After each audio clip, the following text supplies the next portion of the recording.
இப்போது புதிய அறிமுகம் ஆச்சி ஹோட்டல் சாம்பார் 50 கிராம் ரூபாய் 20 மட்டுமே.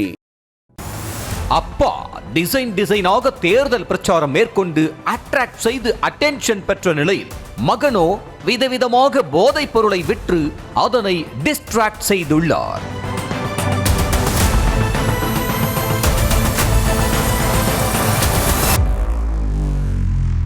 சர்ச்சை கருத்துக்களை கூறி அவ்வப்போது சட்ட சிக்கலில் சிக்கி வந்த நடிகர் மன்சூர் அலிகான் தேர்தல் நேரத்தில் களம் கண்டு வித்தியாசமான முறையில் பிரச்சாரம் செய்து பெரும்பாலான மக்களின் கவனத்தை ஈர்த்தார். குறிப்பு, கவனத்தை மட்டுமே ஈர்த்தார். இவரது மகன் அலிகான் துக்ளக் கடந்த 2019ஆம் ஆண்டு ஒரு படத்தில் கதாநாயகனாகவும் நடித்திருந்தார்.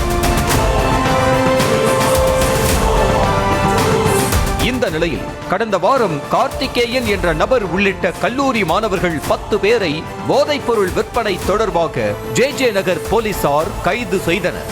கல்லூரி மாணவர்களிடம் நடத்தப்பட்ட விசாரணையில் ஆன்லைன் மூலம் இந்த கும்பல் கஞ்சா, மேஜிக் காளான், மெத்தபெட்டமைன் ஆகியவற்றை விற்பனை செய்து வந்தது உறுதியானது.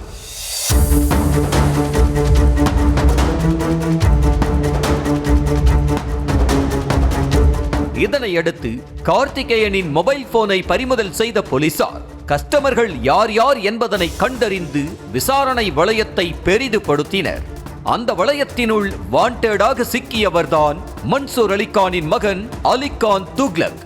இவர் கார்த்திகேயன் மூலம் ஆன்லைனில் போதைப் பொருட்கள் வாங்கி அதனை கல்லூரி மாணவர்களை டார்கெட் செய்து அவர்களுக்கு விற்று வந்ததும் உறுதியானது. இது தொடர்பாக திருமங்கலம் போலீசார் அலிகான் துக்ளக் மற்றும் அவரது நண்பர்கள் சையத் சாஹி, முகமது ரியாஸ் அலி, ஃபைசல் அகமது ஆகியோரிடம் விசாரணை நடத்தினர். மேஜிக் காளான் மற்றும் மெத்தபெட்டமைன் ஆகிய பொருட்கள் விற்பனை செய்தது கண்டுபிடிக்கப்பட்டது. இதனையடுத்து கைது செய்யப்பட்ட 4வருக்கும் மருத்துவ பரிசோதனை மேற்கொள்ளப்பட்டதில் அவர்கள் போதைப் பொருட்களை பயன்படுத்தியதும் தெரிய வந்ததை அடுத்து 4 பேரையும் போலீசார் எழும்பூர் நீதிமன்றத்தில் ஆஜர்படுத்தி சிறையில் அடைத்தனர். இப்போது புதிய அறிமுகம் ஆச்சி ஹோட்டல் சாம்பார் 50 கிராம் ரூபாய் 20 மட்டுமே.